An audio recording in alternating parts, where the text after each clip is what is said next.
नमस्कार विद्यार्थियों। भाषाओं के वर्गीकरण में आकृति मूलक वर्गीकरण को अपन पढ़ रहे थे। इससे पहले वाले लेक्चर में अपन आकृति मूलक वर्गीकरण के जो मुख्य रूप से दो भेद किए थे, अयोगात्मक और योगात्मक। तो अयोगात्मक को अपन ने पहले पिछले वाले उस लेक्चर में देखा था।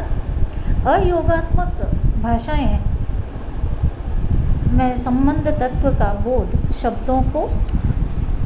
शब्दों में कुछ जोड़कर, जैसे हिंदी में मैं से मैंने, या कुछ भीतरी विकार परिवर्तन लाकर, जैसे मैं से मुझे नहीं कराया जाता, अपितु संबंध तत्व बोधक शब्दों को जोड़कर या मात्र स्थान विशेष पर मूल शब्दों को रखकर ही कराते हैं।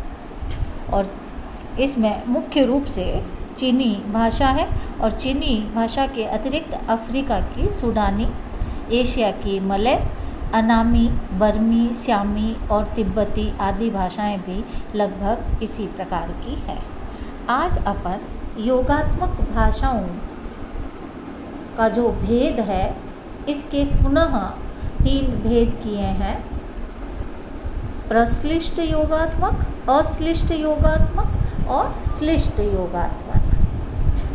इसमें से पहला जो भेद है प्रश्लिष्ट योगात्मक, इसको देखेंगे।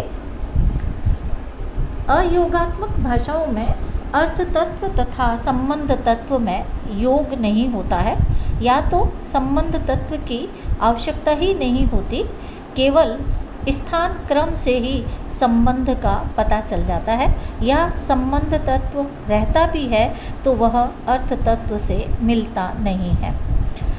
इसके विरुद्ध योगात्मक भाषाओं में संबंध तत्व और अर्थ तत्व दोनों में योग हो जाता है, अर्थात वो मिले जुले रहते हैं। मेरे घर आना हिंदी का एक वाक्य लें। इसमें मेरे में अर्थ तत्व, मैं तथा संबंध तत्व प्रकट करने के लिए मेरे शब्द बना, और जिसके कारण इसका अर्थ मैं का हुआ। ये दोनों मिले जुले हुए हैं। संस्कृत का एक वाक्य, जैसे रामः हस्तेन धनम ददाति, राम हाथ से धन देता है।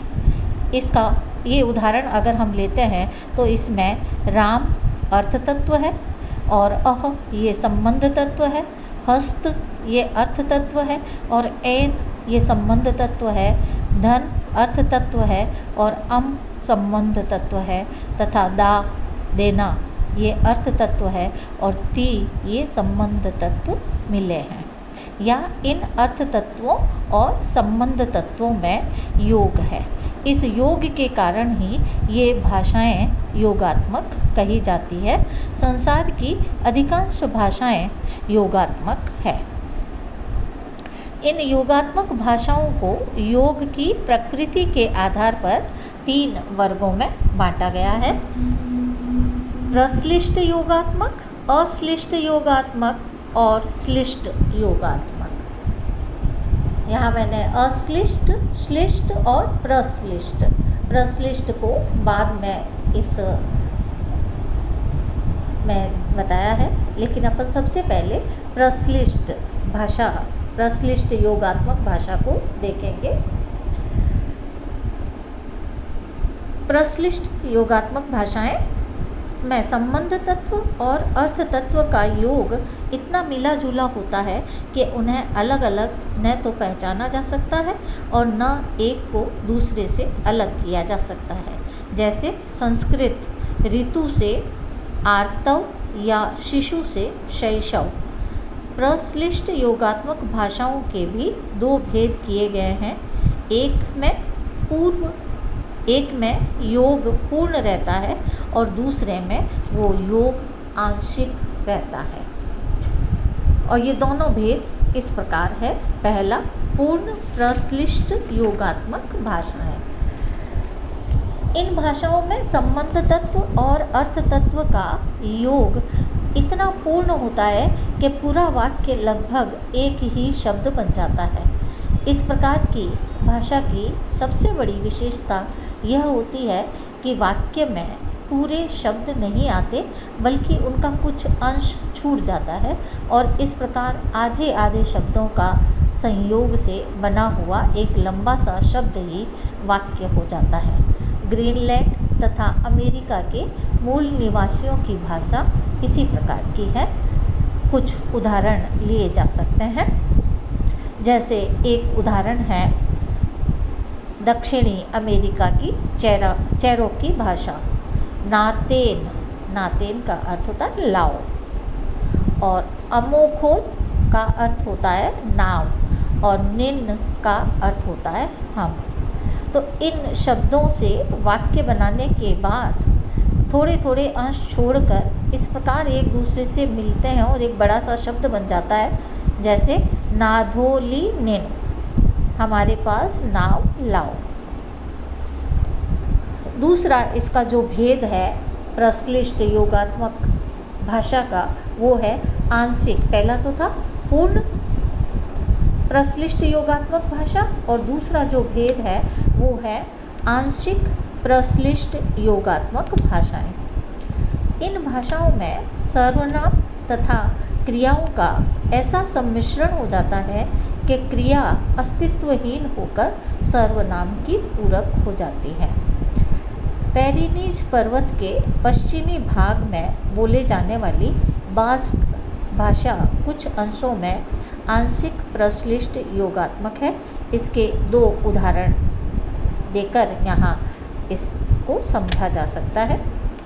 जैसे दकार कियोत, इसका अर्थ होता है दकार कियोत, इसका अर्थ होता है मैं इसे उसके पास ले जाता हूँ। और नकारसु, तू मुझे ले जाता है। हकारत, मैं तुझे ले जाता हूँ। इन वाक्यों में केवल सर्वनाम और क्रियाएं हैं। पूर्ण प्रश्लिष्ट की भांति आंशिक प्रश्लिष्ट में संज्ञा, विशेषण, क्रिया और अव्यय आदि सभी का योग संभव नहीं होता है। भारोपीय परिवार की भाषाओं में भी कुछ उदाहरण मिल जाते हैं। जैसे गुजराती में मैं कहूँ जे का मकंजे, मैंने यह कहा। मुल्तानी और हरियाणी में मैं मखा मैंने कहा। मेरठ की बोली में उसने कहा था, तो इसको बोलेंगे उन्ने का। तो अंग्रेजी, बंगला, फ्रेंच, भोजपुरी आदि अन्य बहुत सी भाषाओं तथा बोलियों में मौखिक रूप में इसके उदाहरण मिल जाते हैं, पर ये अपवाद ही है। इसका आशय यह नहीं है कि ये भाषाएं आंशिक प्रश्लिष्ट है। केवल यहाँ पर गुजराती और मराठी केवल समझाने के लिए यहाँ पर बताइए। इसका बांटू भाषा में भी इसके उदाहरण मिलते हैं। तो इस संदर्भ में यह एक बात स्मरणीय है कि संसार की कोई भी भाषा विशुद्ध रूप से आंशिक प्रश्लिष्ट योगात्मक नहीं है। तो आज का अपना चैप्टर यहीं समाप्त होता है। धन्यवाद। आज अपन ने योगात्मक भाषाओं का एक भेद प्रश्लिष्ट योगात्मक भाषा, जिसके पुनः इन्होंने दो उपभेद किए हैं। एक तो पूर्ण प्रश्लिष्ट, जो इसके अंतर्गत चेरोकी भाषा आती है, और एक आंशिक प्रश्लिष्ट योगात्मक भाषा जिसके अंदर बास्क भाषा आती है।